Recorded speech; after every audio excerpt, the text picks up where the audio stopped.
Hommage à ce grand pasteur de l'Église, Son Excellence, Monseigneur Bernard Nsayi, Tata Nsayi, Kwenda Mbote, Kende Malamu.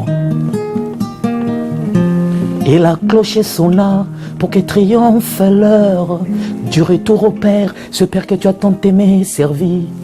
Et pour nous tu demeures Père, ton spirituel qui est temporel, dont la voix montre l'essentiel, notre patrie qui est le ciel. Au ciel tu t'en vas, Ngemuntu Nsayi, Bernard Nsayi, Yeye Kwenzambi.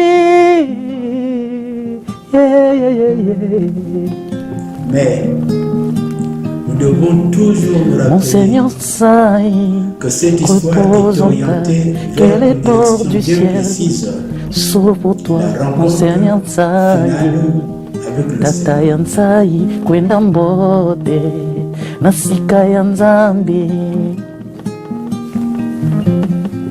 Monseigneur Nsayi, repose en paix, que les ports du ciel s'ouvrent pour toi, Monseigneur Nsayi, Tata Nsayi, Kwenda Mbote, Nasika Nzambi.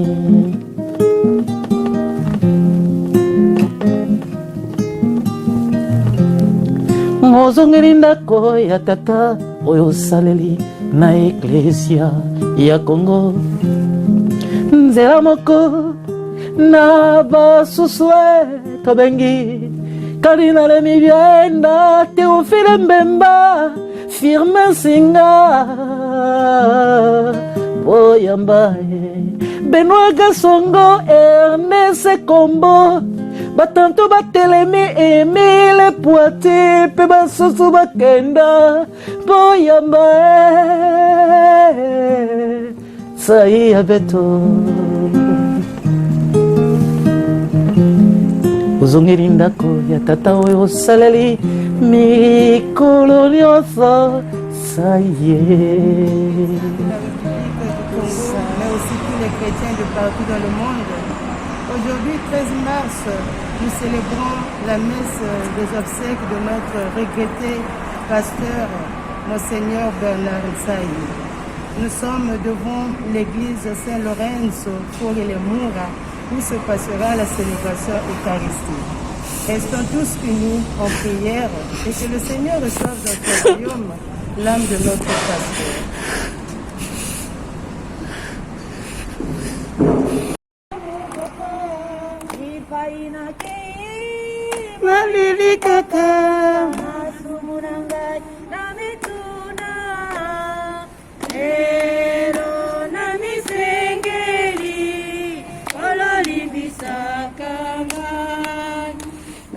Sumuna sala kikulu limbisa kanga.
l'Eucaristia ci chiama alla conversione. Riconosciamo di essere peccatori e evochiamo con fiducia la misericordia di Dio. Vogliamo umilmente chiedere la misericordia del Signore per il nostro fratello Bernard Sai.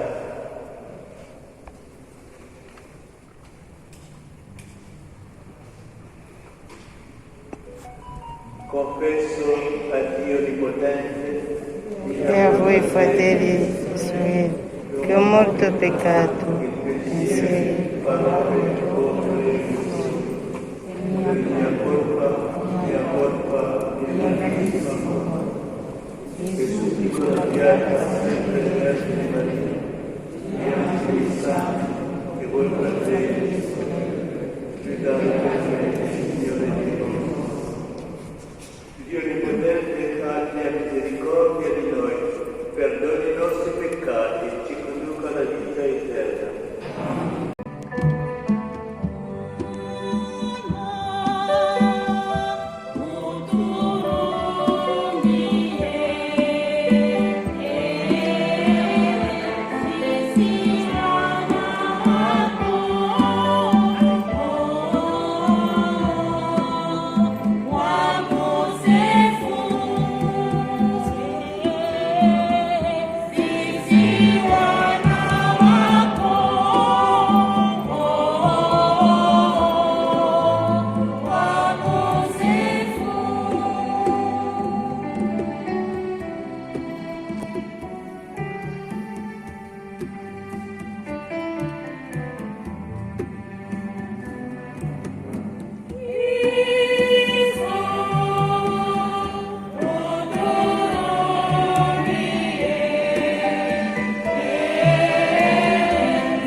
Lo Spirito stesso, insieme al nostro Spirito, attesta che siamo figli.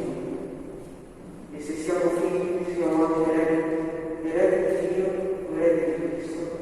Se davvero prendiamo parte alle sue sofferenze, per partecipare anche alla sua gloria.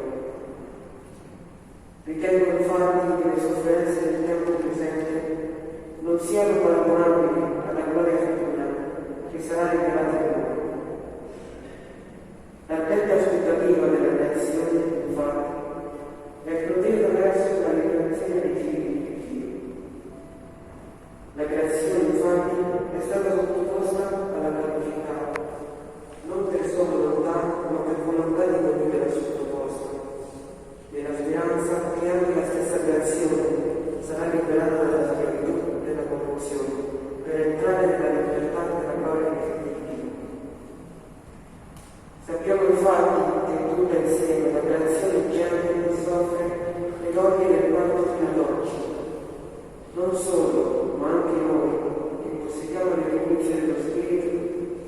Gemiamo ulteriormente aspettando la missione ai figli, la redenzione del nostro nome.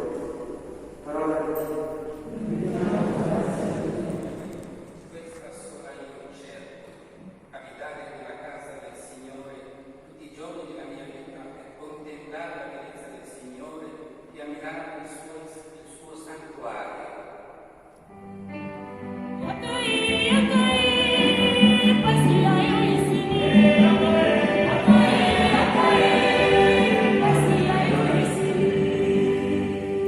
Sono certo di contemplare la bontà del Signore nella terra dei viventi. Spera nel Signore, sii forte, si rinsalvi il tuo cuore e spera nel Signore.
Il Signore sia con voi.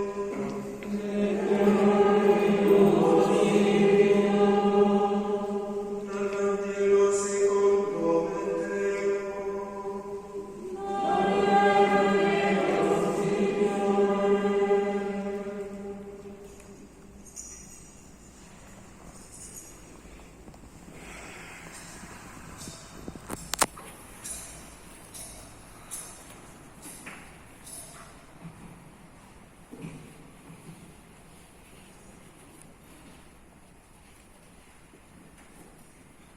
In quel tempo Gesù disse ai suoi discepoli: quando il Figlio dell'uomo verrà nella sua gloria e tutti gli angeli con lui, siederà sul trono della sua gloria. Davanti a lui verranno radunati tutti i popoli. Egli separerà gli uni dagli altri, come il pastore separa le pecore dalle capre, e porrà le pecore alla sua destra e le capre alla sinistra. Allora il Re dirà a quelli che saranno alla sua destra: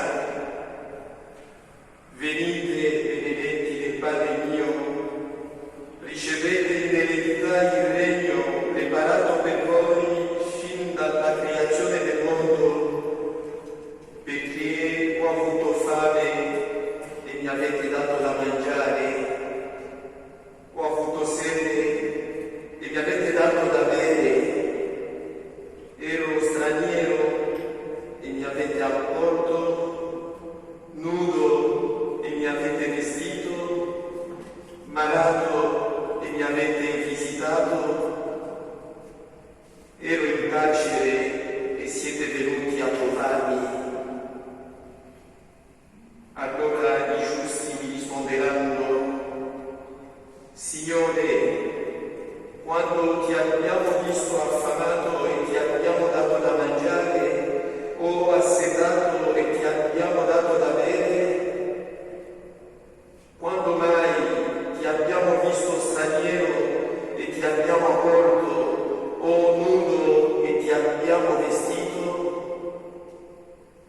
Quando mai ti abbiamo visto malato o in carcere e siamo venuti a visitarti?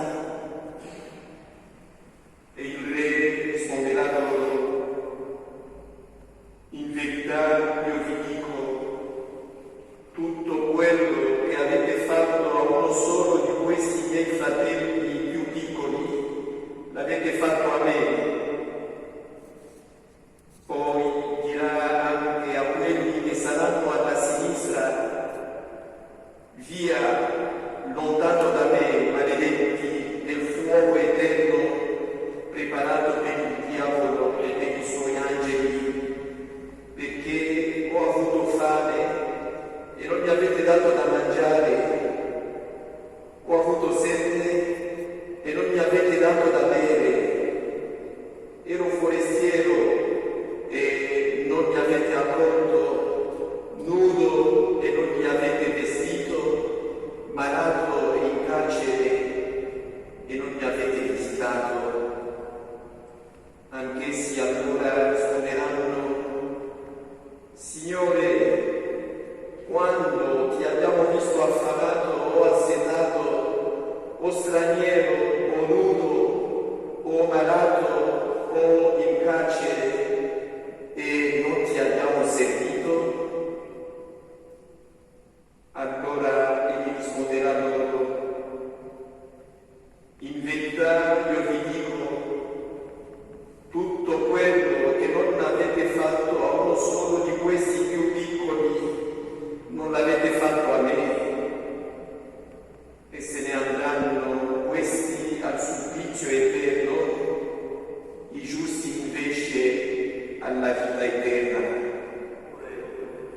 È proprio questo il cuore della novità cristiana, cioè la vittoria completa e piena di Gesù sulla morte et sul peccato. C'est ici, en effet, le cœur de la communauté du christianisme, c'est-à-dire de la complète victoire et pleine de Jésus-Christ sur la mort et le péché. Chi crede in Gesù Cristo risorgerà con il suo corpo. Qui croit en Jésus-Christ ressuscitera avec son corps. Questa certezza che ha gioia e allegria anche davanti alla morte. Cette certitude donne la joie et l'allégresse même en face de la mort.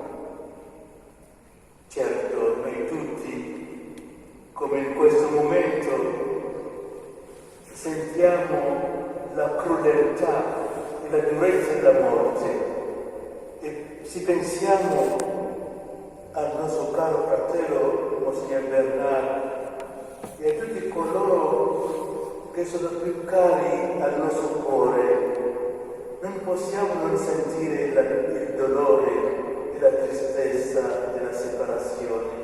Certes, nous tous en ce moment, nous ressentons la cruauté et la dureté de la mort. Et si nous pensons à notre cher frère Monseigneur Bernard et à tous ceux qui sont chers dans notre cœur, nous ne pouvons éprouver que la douleur et la tristesse de la séparation. Tuttavia, l'Apostolo Paolo invita, come abbiamo ascoltato nella prima lettura, a non dimenticare il futuro riservato ai figli di Dio. L'apôtre Paul, toutefois, invite, comme nous avons écouté dans la première lecture, à ne pas oublier le futur réservé aux enfants de Dieu. Voi non avete ricevuto uno spirito da schiavi per ricadere nella paura, ma avete ricevuto uno spirito di figli adottivi. Vous n'avez pas reçu un esprit qui fait de vous des esclaves et vous ramène à la peur, mais vous avez reçu un esprit qui fait de vous des fils. E se siamo figli, siamo anche eredi di Dio e coeredi di Cristo. Et si nous sommes des enfants, nous sommes également les héritiers et co-héritiers du Fils Jésus.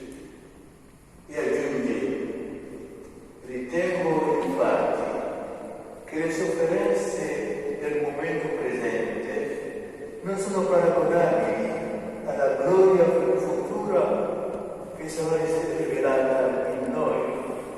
Et ajoute, j'estime en effet qu'il n'y a pas de commune mesure entre les souffrances du temps présent et la gloire qui va être révélée.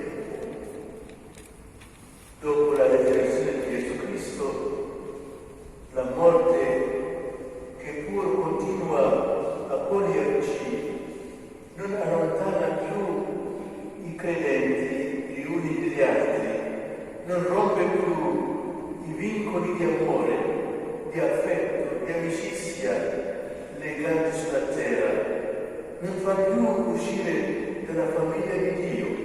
Après la résurrection de Jésus, la mort, même si elle continue à nous engloutir, elle n'éloigne plus les chrétiens les uns des autres, ne rompt plus les liens d'amour, d'affection et de l'amitié liée sur la terre, ne nous fait plus sortir de la famille de Dieu. I credenti in Gesù Cristo sono raccolti da Gesù stesso, che ha dato la sua vita perché non andasse perduto nessuno di coloro che il Padre gli aveva affidato. Les croyants en Jésus-Christ sont appelés par Jésus lui-même, qui a donné sa vie pour qu'il ne perde pas ce que le Père lui a confié. L'amore di Gesù è più forte della morte. L'amour de Jésus est plus fort que la mort. Egli che ha amato e ha cercato sino all'irresolvibile i suoi discepoli, non permette che la morte le separi da lui. Il a aimé chercher jusqu'à l'invraisemblable ses disciples. Il ne permet pas que la mort les sépare de lui. Tutti i credenti sono nelle mani di Dio. Il mistero della morte infonde in noi la brillante speranza della resurrezione.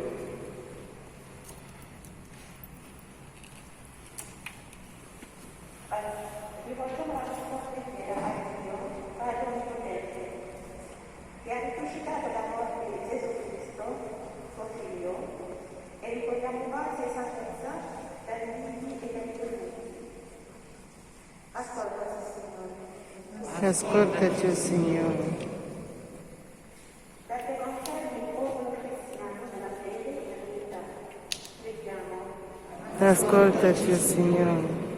Perché vive il mondo intero dalle ore delle guerre e dalla pandemia del Covid-19 e da tutte le altre malattie, preghiamo. Ascoltaci, Signore. Perché i nostri padri di misericordia ai nostri fratelli e sorelle che sono senza pace, senza pane, senza lavoro e senza casa, preghiamo. Ascoltaci, Signore. Per il nostro fratello Bernardo, vescovo che nella Chiesa ha esercitato il sacro mistero, perché sia reso partecipe della liturgia del cielo, preghiamo. Ascoltaci, Signore. Per i fedeli che si sono addormentati nella speranza della risurrezione, perché tu li accolga dalla luce del tuo volto, preghiamo. Ascoltaci, Signore. Per i nostri fratelli e sorelle che sono nel dolore fisico, psicologico e morale, perché li aiuti e li consoli, preghiamo. Ascoltaci, Signore. Per noi tutti, qui raccolti nella preghiera e nella fede di Cristo, perché ci unisca nel suo regno glorioso, preghiamo. Ascoltaci, Signore.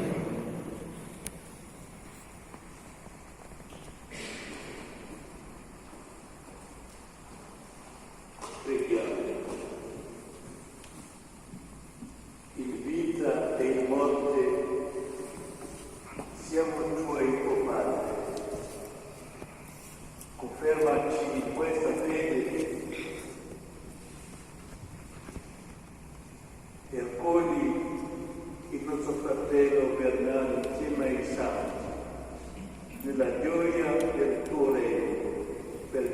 Cristo nosso Senhor. Amém.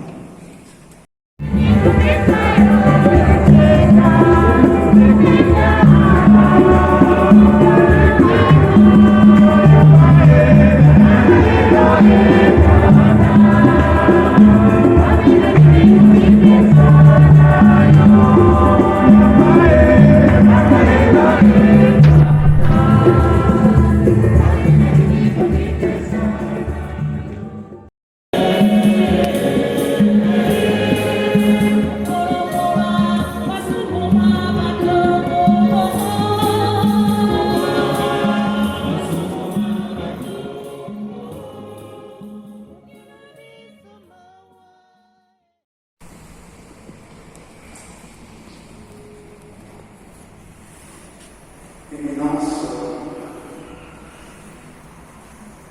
le cardinal Robert Sarrat, Éminence, le cardinal Ariézé, Son Excellence, Monseigneur Lauro, qui représente le moment Monseigneur Lac, responsable de l'homélie congolaise de Rome, Togo, RDC, responsable également Monseigneur Kabongo, les invités, chers frères, ici présents, et tous les officiers de l'ambassade de Congo Brazzaville, tous nos amis qui sont venus de loin, qui sont venus de la France, tous les amis qui sont venus de l'intérieur de l'Italie, malgré que nous sommes en train de vivre cette période assez difficile, parce que la lettre de la conférence épiscopale du Congo, la lettre que les évêques avaient écrite à l'ensemble du peuple congolais et du gouvernement pour la bonne gestion de la chose publique, il m'avait dit, Père, prions pour le monde. Nous devons être unis, nous devons prier. Non pas seulement à moi, mais à beaucoup de gens qui l'ont assisté, qui l'ont vu, qui demandaient de prier.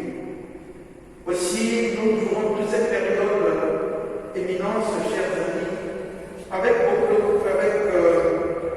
zèle. Nous pouvons dire, des gens éparpillés à travers le monde, nous avons prié de façon continue. C'est pour ça que nous disons que cette prophétie s'est vraiment réalisée, car on était incapable de pouvoir le faire. Nous avons laissé les réseaux sociaux aux églises de retraite. Nous avons laissé les réseaux sociaux pour nous insulter les uns les autres, pour être curieux des raisons. Mais aujourd'hui, Monseigneur Bernard Moussaï nous a réunis dans la prière, dans la foi, et surtout dans la constance. Donc ça, c'est le plus grand témoignage que nous puissions dire. Monseigneur Bernard Moussaï, né à Pierre à l'Église en 1943, de Julien Nicodi et Bernard Moreau, troisième d'une fratrie de 6 enfants, 2 filles, 4 garçons, Célestine, Laure Suzanne, Moussaï Bernard, Yamini, Yamaroui, Moreau, Réné, Moreau, son papa était surveillant au CFCO, chemin de fer de Mossé. Maman Julienne, enceinte en 1942-1943, Monseigneur Auguste Rob en tournée pastorale, lui repère. Avant la naissance de Monseigneur, l'enfant que tu portes en ton sein est intercellent. Lorsqu'il sera en âge de parler, vous lui poserez la question de savoir ce qu'il compte devenir plus tard. Il vous donnera une réponse. Respectez-la. C'est ce qu'il fit faire lorsque Moussaï dit qu'il voulait devenir prêtre. Il a fait son séminaire après Pointe-Noire, où il a fait son école primaire, le petit séminaire de Bamou de 1968 à 1964, sous la direction de Père Pierre Clément. Le grand séminaire de Bernard de Brazzaville de 1965 à 1970, et le recteur était à l'époque le Père Joseph Ross. On connaît bien qu'en 1970,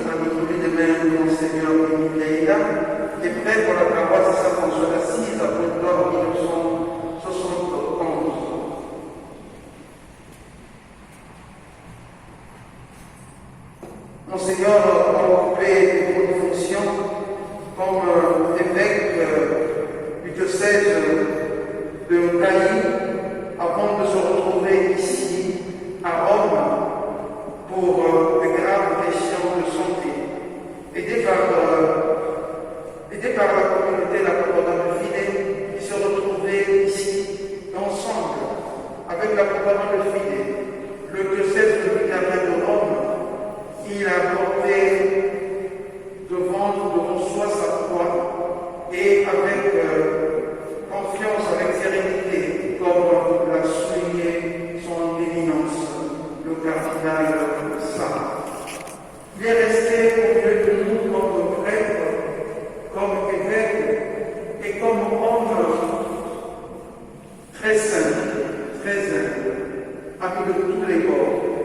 Les amis de Monseigneur Saïd se distinguent parmi les plus petits, se distinguent parmi les gens les plus humbles. Ils n'avaient pas la folie de la grandeur, ils n'avaient pas la folie de pouvoir accumuler. C'était un homme simple, un homme bon, un homme qu'on pouvait aborder aussi facilement. C'est pour cela qu'il nous laisse un vide profond.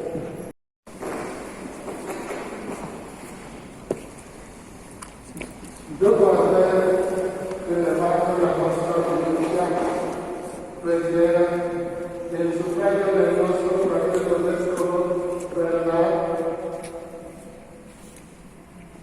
rivolgiamo ora l'estremo saluto, il nostro addio pertanto, anche se non nasconde la tristezza del distacco, si conforta tuttavia nella dolcezza della speranza. Di nuovo, infatti, potremo godere della presenza del fratello nostro e della sua amicizia e per il dono della misericordia del Padre, questa nostra assemblea che ora con tristezza in questa chiesa terrestre scegliamo lieti un giorno nel regno di Dio ricomporremo. Consideriamoci dunque vicende del monte nella fede del Cristo.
consegniamo l'anima del nostro fratello vescovo Bernardo, con la sicura speranza che risorgerà nell'ultimo giorno in insieme a tutti i morti in Cristo, chi rendiamo grazie o Signore per tutti i benefici che mi hai dato in questa vita. Come segno della tua volontà peut-être pour le e cimetière. della comunione dei santi in Cristo. Nella tua misericordia senza limiti, apri le porte del paradiso e a noi che restiamo qua giù, dona la tua consolazione con le parole della fede fino al giorno in cui tutti riuniti in Cristo potremo vivere sempre con te nella gioia eterna per Cristo nostro Signore. In paradiso ti accompagnino gli angeli, al tuo arrivo ti accolgano i martiri e ti conducano nella Santa Gerusalemme. Che l'anima di Vescovo Bernardo e l'anima di tutti i fedeli defunti, per misericordia di Dio, riposino in pace. Amen.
Oui, Tatansai peut aujourd'hui entonner ce chant, marchant à la rencontre du Seigneur, auprès de qui il trouve déjà la grâce de la tranquillité éternelle. Oui, c'est avec un cœur plein d'espérance que mon Seigneur Isaïe a attendu ce jour. Vous devez voir, vous devez rencontrer le Seigneur pour entrer dans la gloire de ceux qui nous ont précédés auprès de lui. Mon Seigneur a vécu ce temps d'attente avec beaucoup d'espérance, parce que lorsque nous nous rencontrions et nous parlons de sa maladie, il ne cessait de nous dire que mettons tout entre les mains du Seigneur, que tout était de la volonté du Seigneur. Et c'est cette volonté du Seigneur qu'il a faite. C'est à cette volonté du Seigneur qu'il a obéi, sans se plaindre, sans dire mot, mais dans la foi, dans l'espérance. L'espérance de savoir que si le grain de blé ne meurt pas, il ne produit pas de fruits. Et Seigneur, aujourd'hui, voici ton serviteur auprès de toi. Accorde-lui la grâce de porter du fruit pour son Église, pour le monde entier. Au milieu de nous, Monseigneur Sailly a été très serviable, très effacé. Il a été un père, un pasteur. Il a consacré beaucoup de son temps à nous écouter, à nous conseiller, à nous accompagner. Et aujourd'hui, nous sommes heureux de l'avoir eu comme pasteur. Mais aussi, c'est le temps de faire un mea culpa, de dire Seigneur, de demander pardon à Monseigneur Sailly pour toutes les fois où, souvent, je veux dire, nous avons manqué de nous rendre compte que nous aussi, comme lui, que lui aussi plutôt, avait besoin de notre présence physique et spirituelle. Mais que le Seigneur, dans sa grande miséricorde, l'accueille et lui accorde la grâce du repos éternel après son pèlerinage sur terre. Et nous le disons, Katansai, à très bientôt, parce que nous tous, nous avons ce rendez-vous avec le Seigneur au dernier jour de notre pèlerinage sur terre. Katansai, à très bientôt. Quand je serai parti vous préparer un lieu, je reviendrai vous prendre avec moi, afin que là où je suis, vous y soyez vous aussi.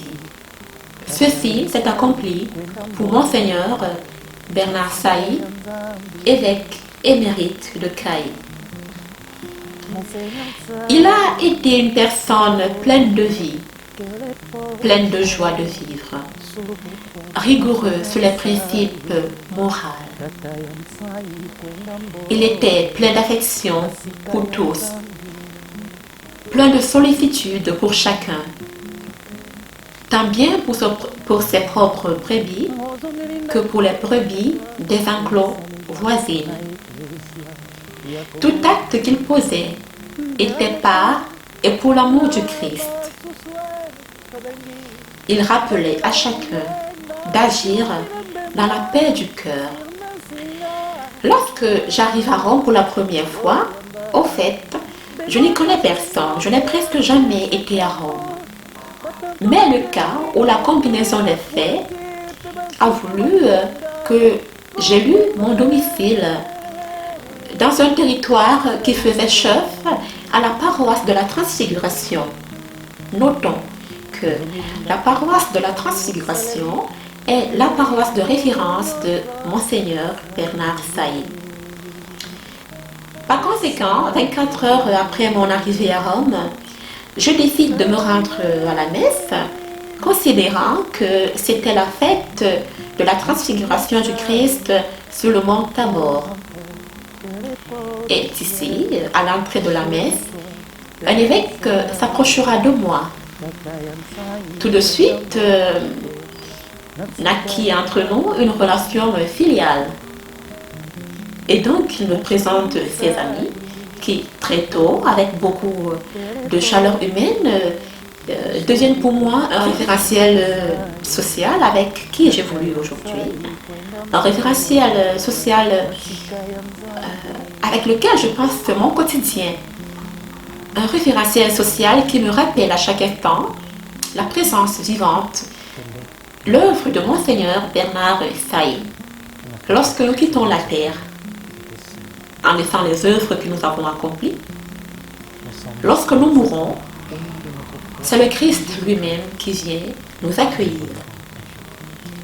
C'est une promesse formidable, une réalité splendide, passer l'éternité avec notre Seigneur Jésus-Christ. Cette promesse s'est accomplie pour Monseigneur Bernard Sailly. Bienheureux soit-il, bienheureux soit-il.